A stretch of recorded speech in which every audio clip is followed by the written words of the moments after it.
সহিহ বুখারীর বর্ণনা, সালাসাতুন ফিল গার। বনি ইসরায়েলের জামানায় তিনজন লোক সফরে বেরিয়েছে, বানোয়াট ঘটনা না, এটা বুখারীর ঘটনা। সফরে বেরিয়েছে, মরুভূমির মাঝখানে প্রতিমধ্যে প্রচন্ড তুফান আর বৃষ্টি। বৃষ্টি থেকে বাঁচার জন্য এর একটা পাহাড়ের গুহার ভিতরে ঢুকেছে। হঠাৎ থান্ডার, বজ্রপাত, বিজলি, মুষলধারে বৃষ্টি। বৃষ্টির পানিতে পিচ্ছিল হয়ে উপর থেকে বিশাল প্রকাণ্ড একটা পাথরের খণ্ড এসে গুহার মুখের মধ্যে আটকে গিয়েছে। যেই গুহার মুখ দিয়ে তারা ঢুকেছে, ওইখানে বিশাল একটা পাথর গড়িয়ে এসে উপর থেকে পড়ল। অন্ধকার, ভিতরে কোনো আলো নাই, কোনো জনমানব নাই, বাঁচানোর কেউ নাই, কিচ্ছু দেখা যায় না, ঘুটঘুটে অন্ধকার। বাইরে থেকে আলো আর অক্সিজেন যে আসবে ওই সুযোগটাও নাই। তিনজন বুঝে গেল আমাদের মৃত্যু এখানেই হবে, আমাদের কঙ্কালগুলো শত শত বছর এখানে পড়ে থাকবে, কেউ উদ্ধারের জন্য আসবে না। ঠিক কিনা? বাঁচানোর কেউ নাই, অক্সিজেন যতটুকু আছে কিছুক্ষণ পরে এটাও শেষ হয়ে যাবে। তিনজনের একজন বলল আমাদের বাঁচানোর কেউ নাই, একজন ছাড়া তিনি কে?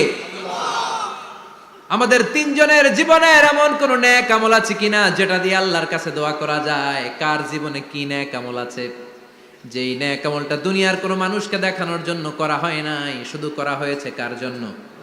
এরকম কোন নেক আমল থাকলে দোয়া করা শুরু করো, এছাড়া আমাদের বাঁচার কোনো উপায় নাই। একজন দোয়া করা শুরু করলো। হাদিসে লম্বা একটা হাদিস, আমি সরল বঙ্গানুবাদ শোনাচ্ছি। একজন দোয়া করা শুরু করলো। একজন বলতে শুরু করলো, আল্লাহুম্মা কানা লি আবাওয়ান শাইখান কাবীরান। ও আল্লাহ, আমার বৃদ্ধ বৃদ্ধা মা বাবা ছিল, আমি পেশায় ছিলাম রাখাল। প্রতিদিন রাখালগিরি করার পরে, ছাগলের দুধ দোহন করার পরে যখন বাসায় ফিরে আসতাম, সবার আগে আমি আমার আব্বা আম্মারে দুধ খাওয়াতাম। আব্বা আম্মাকে দুধ খাওয়ানোর পরে আমার সন্তানদের মুখে, আমার স্ত্রীদের মুখে আমি দুধ তুলে দিতাম। একদিন আমার আসতে দেরি হয়ে গেল, এসে দেখি আব্বা আম্মা ঘুমিয়ে গেছে।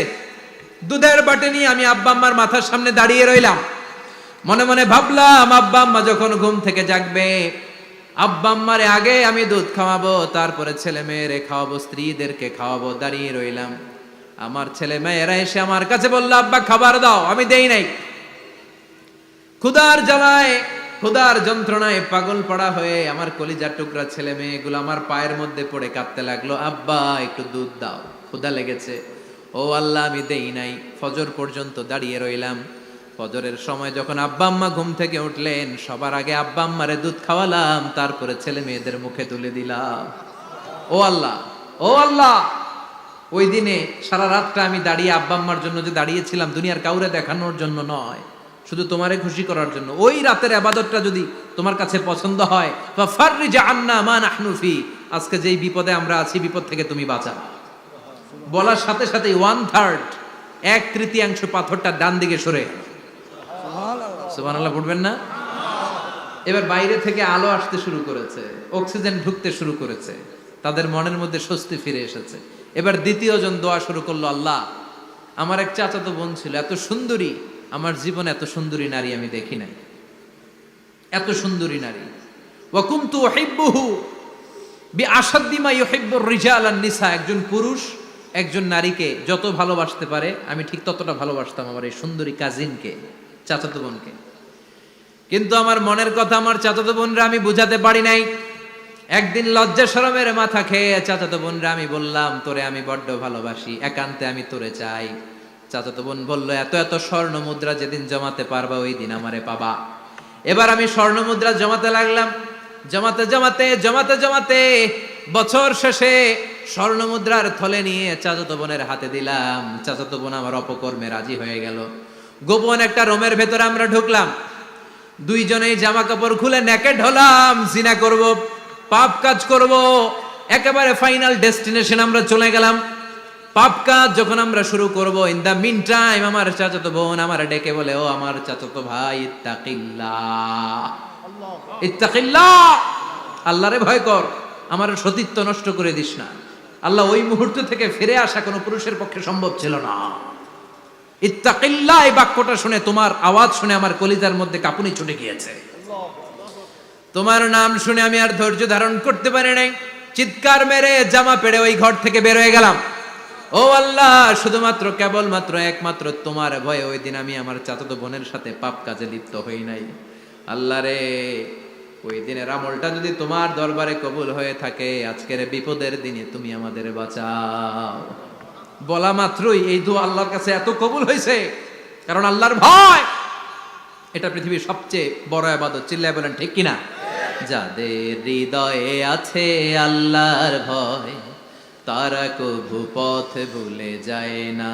আল্লাহর প্রেম ছাড়া এই দুনিয়ায় কারো কাছে কোনো কিছু চায় না। ঠিক কিনা?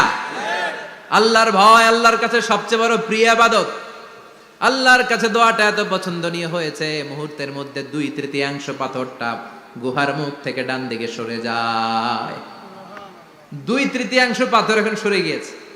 এবার তারা বেরোতে চেষ্টা করলো, দেখা যায় হাত বেরোয়, কারো পা বেরোয়, মাথা বেরোয়, কিন্তু পুরো বডিটা নিয়ে বেরোয়া যায় না।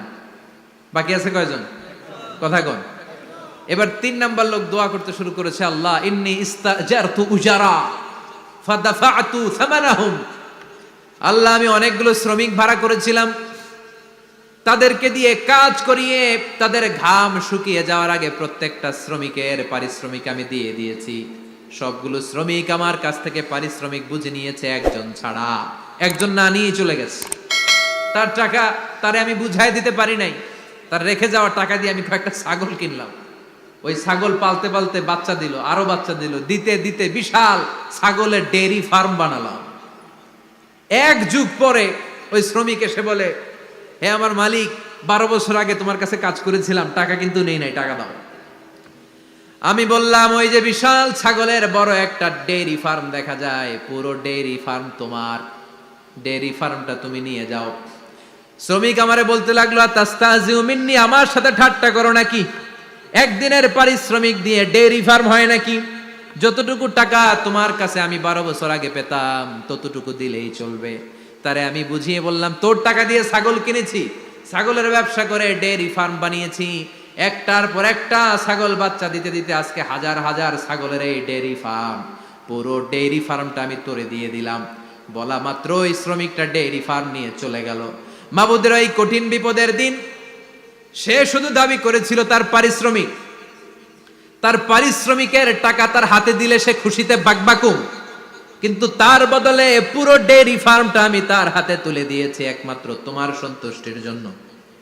ওই দিনের আমলটা যদি তোমার দরবারে একটুও ভালো লেগে থাকে রে মাওলা, আজকের কঠিন বিপদ থেকে বাঁচাও। বলতে দেরি মুহূর্তের মধ্যে বিশাল পাথর খণ্ডটা গুহার মুখ থেকে ডান দিকে সরে যাও। আল্লাহর শুকরিয়া করে 3 জন বের হয়ে যায়। সহিহ বুখারীর বর্ণনা। আপনার জীবনে এমন কোন নেক আমল যদি থাকে যেটা শুধু আল্লাহরা দেখানোর জন্য করছিলেন, আমরা আমল করব অবশ্যই দেখানোর জন্য, তবে মানুষকে নয়। কারা দেখানোর জন্য? আমাদের সব দেখানো হবে একজনকে। চিল্লায় বলেন, তিনি কে? লা ইলাহা ইল্লাল্লাহ, আর একটা হচ্ছে আল্লাহু আকবার। এই 4টার চেয়ে শ্রেষ্ঠ জিকির আর নাই। কথা বলেন, এটা এই 4টার ভিতরে ইল্লাল্লাহ আছে? কথা বলেন। এজন্য জিকিরকে আমরা খণ্ডিত করব না। ঠিক যেমন যেমন সহিহ সুন্নাহ এসেছে তেমন তেমন জিকির করলে আপনার কলিজাটারে ঠান্ডা করে দিবে কে? ইল্লাল্লাহর ব্যাখ্যা থাকতে পারে। অনেকে ব্যাখ্যা করে যে এটার মধ্যে লা ইলাহা আছে, এটাকে গোপন রাখা হয়েছে, আমরা ইল্লাল্লাহ পড়ি না, ওটার দরকার নাই।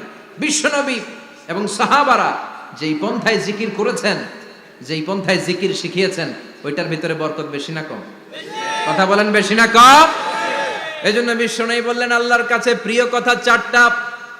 একটা হলো সুবহানাল্লাহ, দ্বিতীয়টা হলো আলহামদুলিল্লাহ, তৃতীয়টা হলো লা ইলাহা ইল্লাল্লাহ, চতুর্থটা হলো আল্লাহু আকবার।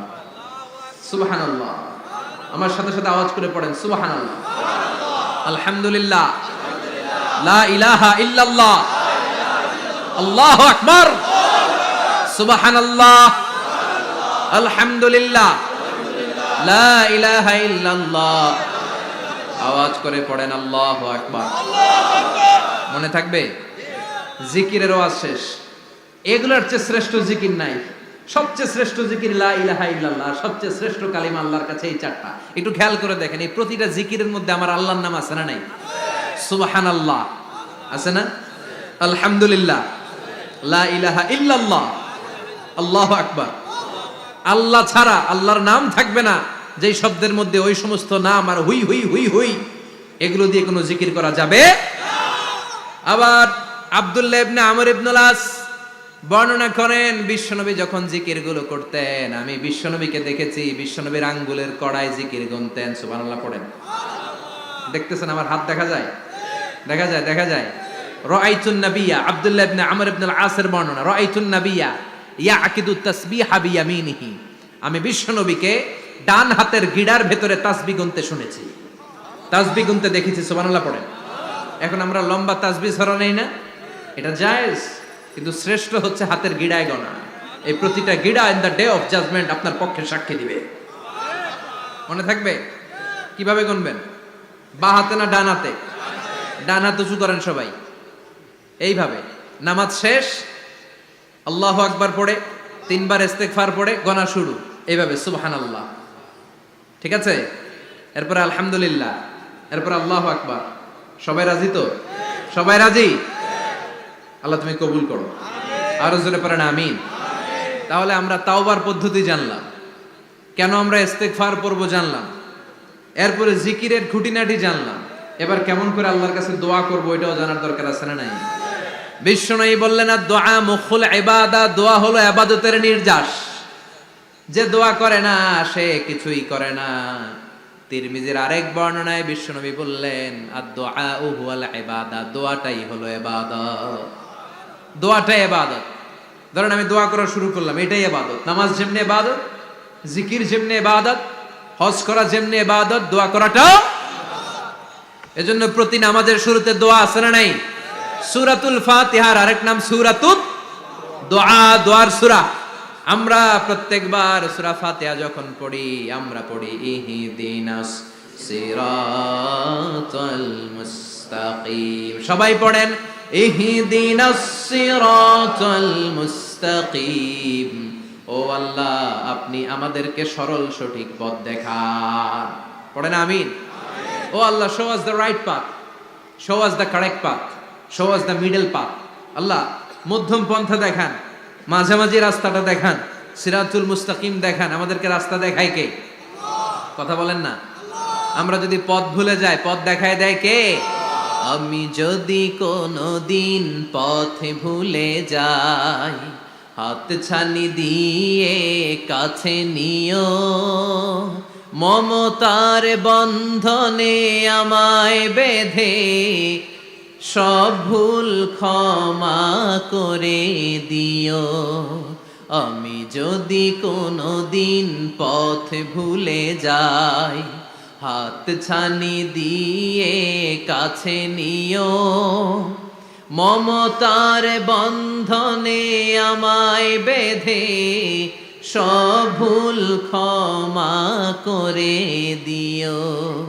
আমি যদি কোনদিন পথ ভুলে যাই, পড়েন, হাত ছানি দিয়ে কাছে নিও, মমতার বন্ধনে আমায় ডেকে সব ভুল ক্ষমা করে দিও। চিল্লায় পড়েন আমিন।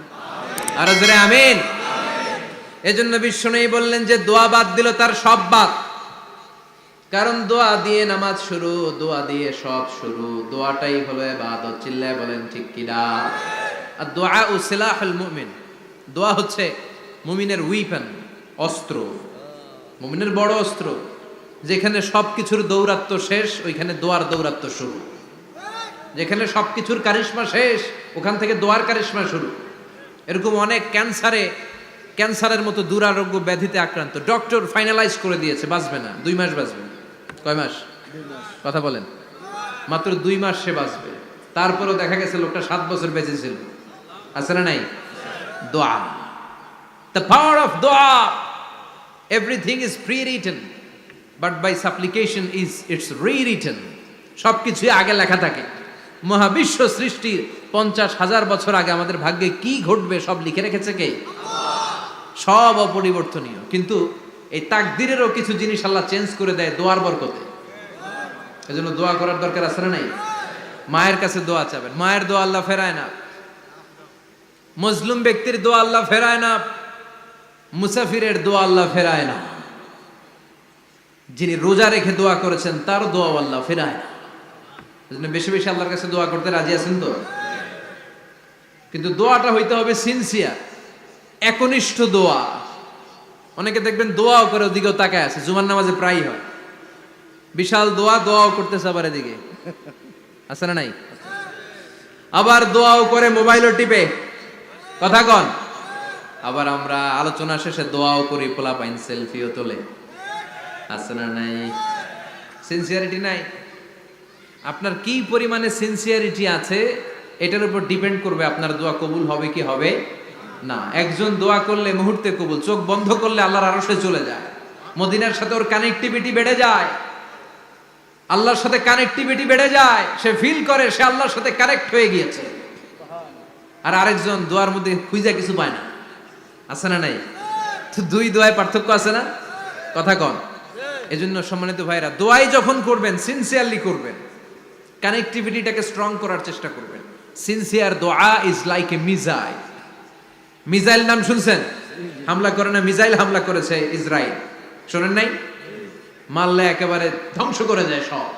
এই মিসাইল হামলা, ড্রোন হামলা, এগুলো লক্ষ্য বস্তু ভেদ করে ভয়ঙ্কর ভাবে, ইঞ্চি ইঞ্চি, মাইক্রো ইঞ্চি মেপে মেপে এমন ভাবে এই বোমাটা মারবে, ঠিক জায়গা মতো এটা ফিট হয়ে যাবে। তেমনি দোয়ার মতো আপনি যদি দোয়া করতে জানেন, একনিষ্ঠতার সাথে সিনসিয়ারিটি সাথে যদি দোয়াটা করে ফেলতে জানেন, এই দোয়া মুহূর্তে আল্লাহর আরশে যেয়ে নক করবে। সুবহানাল্লাহ পড়েন। আর মুমিনের দোয়া কখনো ফেরত যায় না, দোয়া করলেই মুমিনের দোয়া কবুল করে নেয় কে? আপনি জীবনে যত দোয়া করছেন সব কবুল। All of your supplications are accepted. Whatever you have supplicated to your Lord, যাই চেয়েছেন সব কবুল। অনেকে বলে হুজুর এটা একটা কথা কইলেন, সব দোয়া বুঝি কবুল? কত দোয়া করলাম, জীবনে কত কিছু চাইছি, কই কিছুই তো দেয় নাই, এরকম আছে না নাই? অনেকে বলে হুজুর কত চাইলাম আল্লাহ আমার দিল না। 5টা আল্লাহ মেয়ে দিয়েছে, একটা ছেলের জন্য কাবাঘর ধরেও দোয়া করে আসছি, হাজরে আসওয়াদ ধরে দোয়া করে আসছি, মুলতাজামে দোয়া করে আসছি, আরাফাতের ময়দানে দোয়া করছি, কই আল্লাহ দিল না। আর আপনি ওয়াজে কোন যত দোয়া করছেন সব কবুল করে নিছে কে? কন্ট্রাডিক্ট হয়ে গেল না? আমি বললাম সব দোয়া কবুল, আর আপনারা কইতেছেন কই কত কিছু তো পাই নাই। আল্লাহর দোয়া কবুল করার 3টা পদ্ধতি আছে। কয়টা? আপনাদের জিমানি আসছে? কথা শুনতেছেন তো? 3টা পদ্ধতিতে তিনি দোয়া কবুল করেন। চিল্লায় বলেন কয়টা? আপনি দোয়া করা মাত্রই আল্লাহ দোয়াটা অ্যাকসেপ্ট করে নেয়। আল্লাহ বলে accepted, rejected he never shed your সাপ্লিকেশন is rejected. তোমার দোয়া রিজেক্ট করে দিলাম, এটা আল্লাহ কখনো বলে? সুবহানাল্লাহ পড়বেন না? দোয়া করা মাত্রই কবুল করে কে? তবে 3টা পদ্ধতিতে করে। চিল্লায় বলেন তো কয়টা? যখনই যা চাইবেন আল্লাহ বলে দেব দেব দেব, দেব না কখনো বলে না। 3 পদ্ধতিতে কবুল হয়। পদ্ধতি নাম্বার 1, কোন বিষয় আল্লাহর কাছে চাইলেন, দোয়া করলেন, আল্লাহ বলে দেব দেব বলেই তিনি দিয়ে দেয়, ফলে আপনি পেয়ে যান, আপনি খুশি। সুবহানাল্লাহ পড়েন। পদ্ধতি নাম্বার 2, আপনি আল্লাহর কাছে কিছু চাইলেন, আল্লাহ তখনও বলে বান্দা তোরে দেব, রিজেক্ট করে দিলাম এটা বলে না, দেব তবে এখন না, লেটার অন, একটু দেরি করে, পরে দেব, কখন দিলে আমার জন্য ভালো, আমার চেয়েও ভালো জানে কে? তাইলে মাঝে মাঝে সাথে সাথে দেয়, মাঝে মাঝে দেরি করে দেয়। পদ্ধতি নাম্বার 3, আল্লাহর কাছে দোয়া করলেন, আল্লাহর কাছে কায় মনোবাক্যে চাইলেন, তখনও আল্লাহ বলে বান্দা আমি দেব, তুই নিরাশ হইস না, তবে এখন দেব না, দেরি যেদিন বিপদে পড়ে যাবি ওই দিন দেব। যেদিন পিতা সন্তানরে চিনে না, সন্তান পিতারে চিনবে না, পীর সাহেব মুরিদরে চিনবে না, মুরিদ পীর সাহেবরে চিনবে না, মুসল্লি ইমাম সাহেব চিনবে না, ইমাম মুসল্লি চিনবে না, নেতা কর্মী চিনবে না, কর্মী নেতারে চিনবে না। চিল্লা এখন ঠিক কিনা? কেউ কাউরে চিনবে না, কেউ কাউর কোনো উপকারে আসতে পারবে না। ওই কঠিন দিনে তোরে আমি দেব রে গোলাম। তাহলে এই যে এতগুলা দোয়া ছোটবেলা থেকে আনটিল টুনাইট, এর রাত পর্যন্ত যে দোয়াগুলো আল্লাহর কাছে করছেন, লস হয়েছে? চিল্লায় বলেন লস হয়েছে না লাভ? লস না লাভ? আল্লাহ বলে গোলাম চা বেশি বেশি দোয়া কর, উজিবু দাওয়াতাদ দাঈ ইযা দাআন। আমার বান্দা আমার কাছে চাইতে দেরি হয়ে যায়, দোয়া কবুল করতে দেরি হয়, এজন্য বারবার চাইতে হবে। না দিলেও চাবো, না দিলেও হয় একটু পরে দিবে, দেরি করে দিবে, যখন আমার জন্য উপকার হবে ভালো হবে তখন দিবে। তা না হলে কিয়ামতের ময়দানে দিবে। চিল্লায় বলেন ঠিক কিনা? বেশি বেশি দোয়া করবেন, সবার জন্য করবেন, নিজের জন্য করবেন, ফ্যামিলি মেম্বারসদের জন্য করবেন, শুভাকাঙ্ক্ষীদের জন্য করবেন, শত্রুদের জন্য বেশি করবেন, হেটার্স যারা আছে ওদের জন্য বেশি দোয়া। আল্লাহ যেন এগুলোর হেদায়েত দেয়। ইসলাম বিরোধী যারা এদের জন্য দোয়া, হিন্দু বন্ধু থাকলে এদের জন্য দোয়া, হেদায়েতের দোয়া। ঠিক কিনা? সবাই সবার জন্য দোয়া করেন। অনেকে কয় হুজুর আমি আরেকজনের জন্য করবো কেন, হ্যাটটা হ্যাঁ করবো, আমার দোয়া আমি করুম, আছে না নাই? না, আপনি তার জন্য করবেন। আপনি যদি আপনার ভাইয়ের জন্য দোয়া করেন, ফেরেশতারা বলে ওয়ালাকা বিমিসলিন, মানে আল্লাহ সে তার ভাইয়ের জন্য যে দোয়া করলো এই দোয়াটা আগে তার জন্য তুমি কবুল করে নাও। আপনি যদি দোয়া করেন আল্লাহ আমার ভাই অসুস্থ, তুমি তারে সুস্থ করে দাও, ফেরেশতারা বলে আল্লাহ যেই লোকটা দোয়া করলো তার মধ্যে যদি কোনো রোগ থাকে আগে তারে সুস্থ করে দাও, পরে বাইরে। ফেরেশতাদের দোয়া কবুল করে নেয় কে? আপনার দোয়া কবুল হইতেও পারে নাও হইতে পারে, কিন্তু ফেরেশতারা আল্লাহর কাছে দোয়া করলে এটা কবুল হবে না? আপনি যদি দোয়া করেন আল্লাহ আমার ভাইয়ের আর্থিক অবস্থা খুব খারাপ, তারে ধনী বানিয়ে দাও, ফেরেশতারা বলে ওয়ালাকা বিমিসলিন, ও আল্লাহ এই দোয়াকারী তার ভাইয়ের জন্য যেই দোয়াটা করেছে আগে তার জন্য দোয়াটা কবুল করে নাও। সুবহানাল্লাহ পড়ো। এজন্য বেশি বেশি দোয়া করতে রাজি আছেন? বারবার চাইবেন, সকালে বিকালে দুপুরে রাতে শীতকালে গ্রীষ্মকালে সব সময় আমরা দোয়া করব কার কাছে? আল্লাহর কাছে। বারবার চাইলে আল্লাহ খুশি হয়ে যায়, বারবার না চাইলে আল্লাহ রেগে যায়। দুনিয়ার সিস্টেমের একেবারে বিপরীত। আমি যদি এই ভাইয়ের কাছে কোন একটা বিষয় নিয়ে আজকে যাই, ভাই আমারে 1000 টাকা দেন, বিপদে পড়ছি, দিল 1000 টাকা, নেন বিপদ সারেন, উদ্ধার হন। এক সপ্তাহ পরে আবার ভাইজান বড় বিপদে আছে, 1000 টাকা। তারপরে উনি লজ্জায় করে দিবে, আসছে যখন দেই। পরের সপ্তাহে আবার মিয়া সাহেব 1000 টাকা। ওই দিন বলবে ভাই 1000 নাই, 500 নিয়ে যান। কথা কন। এর পরের মাসে যদি বলি ভাই বিপদে পড়ছি, দিবে নাকি? লাঠির বাড়ি আছে না নাই? প্রতি সপ্তাহে সপ্তাহে তোমার বিপদ। কথা কন। তার মানে এই দুনিয়ার সিস্টেম হচ্ছে একটা বিষয় নিয়ে বারবার কারো কাছে যাওয়া যায় না, চাওয়া যায় না, শরম লাগে। কথা কন। কিন্তু আল্লাহর সিস্টেমটা একেবারে উল্টো। আল্লাহর কাছে বারবার না চাইলে তিনি রেগে যায়। তিরমিজির বর্ণনা, ইন্নাহু মান লাম ইয়াসআলিল্লাহ ইয়াগদাব আলাই, যে ব্যক্তি কোনো বিষয় নিয়ে বারবার আল্লাহর বিরক্ত করে না তার উপর আল্লাহ রেগে যায়। আর বারবার চাইতে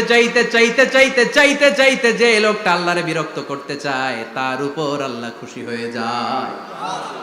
এজন্য চাবেন আল্লাহর কাছে আজকে থেকে, চাবেন দোয়া করলে যে কবুল হয় বিশ্বাস হয় মুসলমান। নেক আমলের ওসিলা দিয়ে দোয়া কবুল হয়। আপনার জীবনে যদি কোনো নেক আমল থেকে থাকে, যে নেক আমলগুলো আপনি আল্লাহর সন্তুষ্টির জন্য করেছেন, আমি আজকের মাহফিল আল্লাহর নামে একটা কসম কেটে বলে যাই, ওয়াল্লাহি আল্লাহর কসম করে আমি আপনাদের বলছি, আপনার জীবনের এমন কোনো নেক আমল যদি থাকে যে আমলটা শুধুমাত্র কেবলমাত্র আপনি আল্লাহকে খুশি করার জন্য করেছিলেন, ওই নেক আমলের ওসিলা দিয়ে দোয়া করতে দেরি হবে, দোয়া কবুল হতে দেরি হবে। বিশ্বাস হয়? সন্দেহ লাগছে মনে হয়। বিশ্বাস হয় সবার? নেক আমলের ওসিলা, ওই নেক আমলটা শুধুই হয়েছে কার জন্য?